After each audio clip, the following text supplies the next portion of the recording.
Bismillahi rrahmani rrahim wa bihi nasta'in ala umuri dunya waddin rabbi shrah li sadri wa yassir li amri wahlul uqdatan min lisani yafqahu qawli. Amma ba'd, ndugu zangu wa Kiislamu, tuko katika kuendelea katika kuwataja wale watu saba ambao siku ya Kiyama watafinikwa chini ya kivuli cha Mwenyezi Mungu Subhanahu wa Ta'ala, siku ambayo kwamba hakuna jinsi ya kivuli chochote isipokuwa ni cha Mola. Ikiwa leo tuko katika kumtaja mtu wa tatu, mtume aliyemtaja ambaye atafinikwa chini ya kivuli cha Mola ni rajulun qalbuhu muallaqun bil masajid, ni mtu ambaye kwamba moyo wake muallaqun bil masajid, umefungamanishwa na misikiti. Yani yeye raha yake ni awe yuko msikitini, mapenzi yake, furaha yake ni awe yuko katika nyumba ya Mwenyezi Mungu Subhanahu wa Ta'ala. Qalbuhu, moyo wake muallaqun bil masajid au muallaqun fil masjid, moyo wake umefungamanishwa na misikiti. Yeye atatembea atakakotembea, na akiwa hayuko msikitini, basi ima itakuwa ni mgonjwa yuko nyumbani au atakuwa amepata dharura, lakini moyo wake kila wakati, hata ukimtafuta utampata katika msikiti. Mtu huyo ambaye hasikii raha akiwa nje, haoni raha akiwa yuko nje, raha yake ni awe yuko msikitini.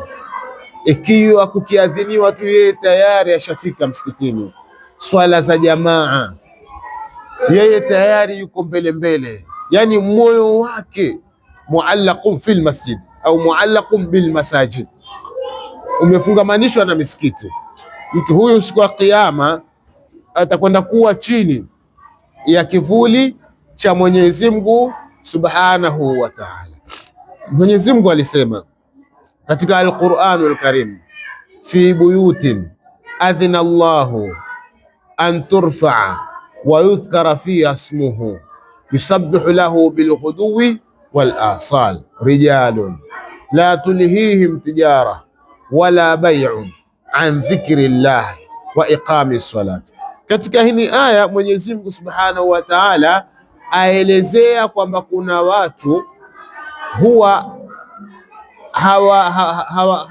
la tulhihim tijara, hawapumbazwi na biashara zao, hawazuiliwi na biashara zao, hakuna kinachowarejesha nyuma katika biashara zao, tijaratun wala bay'un, wala kuuza na kununua, hakuna kinachowarejesha nyuma, an dhikrillah, kutokamana na kumtaja Mwenyezi Mungu Subhanahu wa Ta'ala. Yani kila wakati watu hao Mwenyezi Mungu ameanza kutaja fi buyutin, akikusudia majumba ya misikiti, majumba ya Mwenyezi Mungu Subhanahu wa Ta'ala. Sasa kuna watu ambao Mwenyezi Mungu amewaita hawa watu ni rijal, ni wanaume.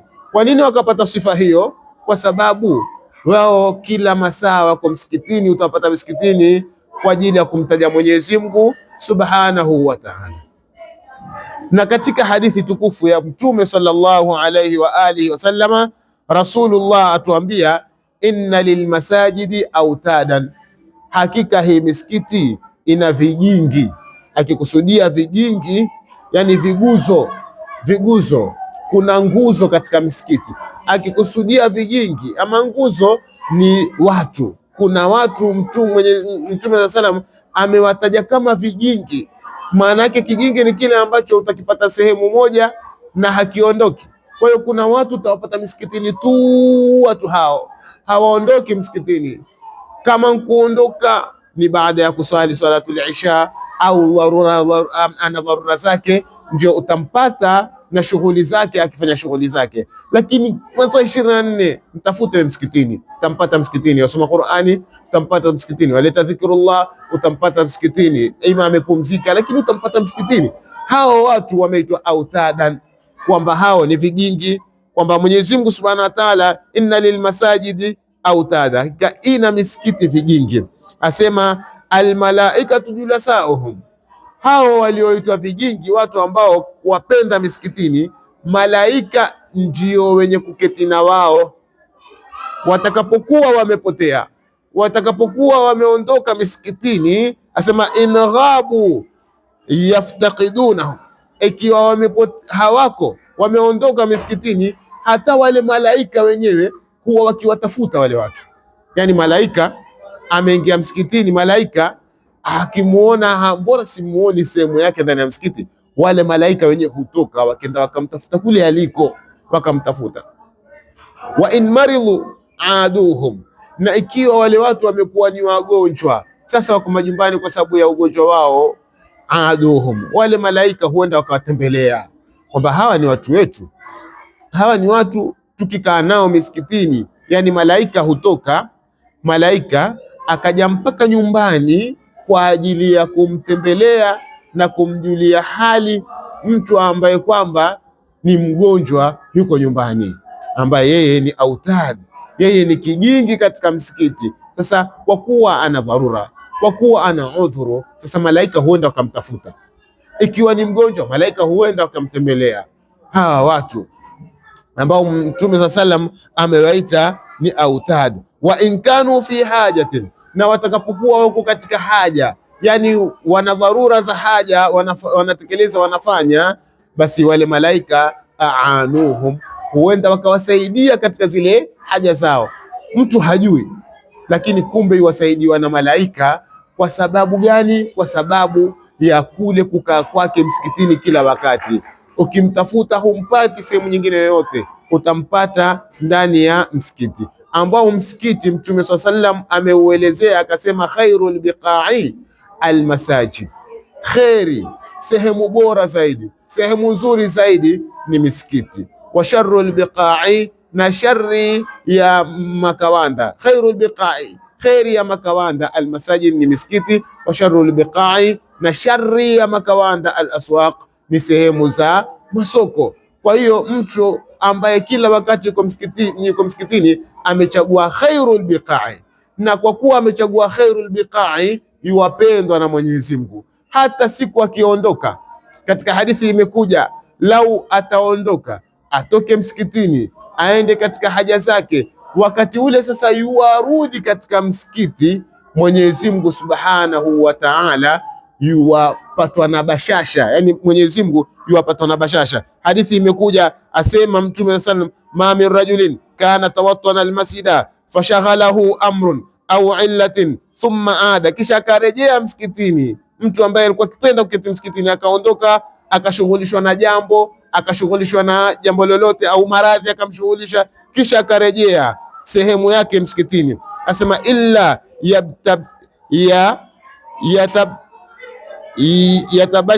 yatabashbash Allahu, Mwenyezi Mungu Subhanahu wa Ta'ala, yatabashbashu Allahu, Mwenyezi Mungu huwa na bashasha kwa kuwa amerudi. Yani Mwenyezi Mungu wafurahi kwa kuwa mtu wake sasa amerudi msikitini. Hawa watu hupendwa na Mwenyezi Mungu, ambao wao misikiti wameifanya ndio majumba ya kuketi na kumtaja Mwenyezi Mungu na kusoma Al-Qur'anul Karimu na kukaa i'tikafu.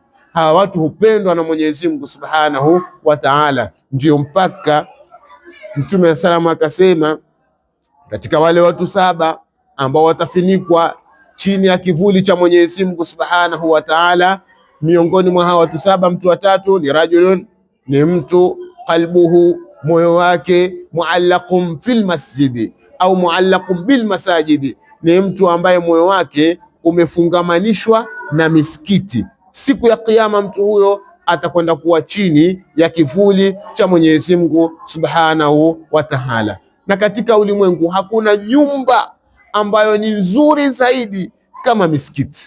Misikiti ndio nyumba zinazopendeza zaidi na zinazopatikaniwa kheri zaidi. Kwa hiyo ndugu zangu wa Kiislamu, ili uwe chini ya kivuli cha Mwenyezi Mungu siku ya Kiyama, penda kila wakati kuwa misikitini kila wakati, kukaa katika msikiti i'tikafu, swala za jamaa mapema uko pale, adhana ikiadhini tayari wewe uko pale kila wakati. Hata mtu akikutaka kukutafuta atakupata ndani ya msikiti.